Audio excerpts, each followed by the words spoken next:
നമ്മുടെ ഹൃദയം എപ്പോഴും ഒരാളെ സന്ദർശിക്കുകയും ഗ്രഹിക്കുകയും ചെയ്തുകൊണ്ടിരിക്കുകയാണെങ്കിൽ സത്യമില്ലാതെ അയാളുടെ മുൻപിൽ നമുക്ക് സ്നേഹത്തിൽ നിലനിൽക്കാൻ കഴിയത്തില്ല. എന്നാൽ മനസ്സോ ഹൃദയമോ നമ്മുടെ രീതിയോ സ്വഭാവമോ അറിയാത്ത ഒരാളാണെങ്കിൽ അല്പം കൂടെ അയാളെ നമുക്ക് പറ്റിച്ച് നമ്മൾ ആഗ്രഹിക്കുന്ന സ്ഥലത്ത് ഒരു ബന്ധം നിലനിർത്തിക്കൊണ്ട് പോകാൻ സാധിക്കും.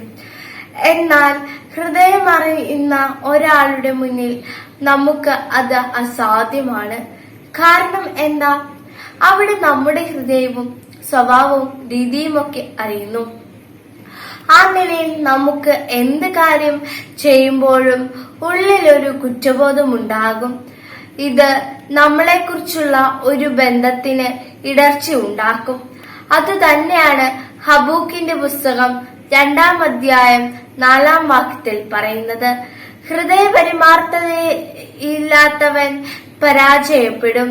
എന്തെന്നാൽ നീതിമാൻ തന്റെ വിശ്വസ്തത മൂലം ജീവിക്കും. ദൈവത്തോട് ചേർന്ന് നമ്മൾ വിജയിക്കണമെങ്കിൽ അത്യാവശ്യമാണ്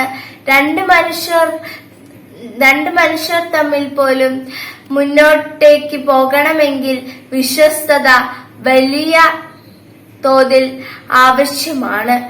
ദൈവത്തോടുള്ള വിശ്വസ്തത കൊണ്ടാണ് നീതിമാനെ ദൈവം നയിക്കുകയും നിലനിർത്തുകയും മഹത്വപ്പെടുത്തുകയും ചെയ്യുന്നത്.